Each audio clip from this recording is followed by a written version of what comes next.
2023 সালের 12 জুনে হয় বরিশাল সিটি কর্পোরেশন নির্বাচন। তবে সেই ভোটে কারচুপি করে নৌকার প্রার্থীকে জয়ী করা হয়েছিল অভিযোগ করে চলতি বছরের 17 এপ্রিল বরিশাল সদর সিনিয়র সহকারী জজ আদালত ও নির্বাচনী ট্রাইব্যুনালে মামলা করেন ইসলামী আন্দোলন বাংলাদেশের সিনিয়র নায়েবে আমির হাতপাখার মেয়র প্রার্থী সৈয়দ মোহাম্মদ ফয়জুল করিম।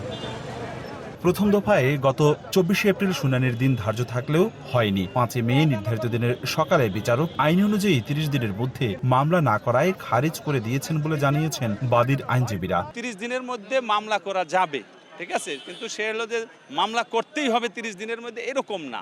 কিন্তু আদালত এটাকেই সে প্রাধান্য দিয়েছে এবং এই প্রাধান্য দেওয়ার কারণেই সে মামলাটাকে খারিজ করেছে। এদিন সকালে জড়ো হয়ে সড়কে অবস্থান নেননি ফয়জুল করিমের অনুসারীরা। মেয়র হতে না পারার আদেশের বিরুদ্ধে উচ্চ আদালতে আপিল করার কথা জানান তারা। আমরা ধাপে ধাপে সর্বোচ্চ আদালতে আমরা অগ্রসর হব। 37 দিন এটা তামাদি হয়েছে, আমার পক্ষে এটা গ্রহণ করা সম্ভব হচ্ছে না। সুতরাং উনি গ্রহণযোগ্য শুনানিতেই উনি এটা খারিজ করে দিয়েছে এবং আমরা এখন আমাদের আপিলের ট্রাইব্যুনাল আছে, সেখানে আমরা আপিল করব।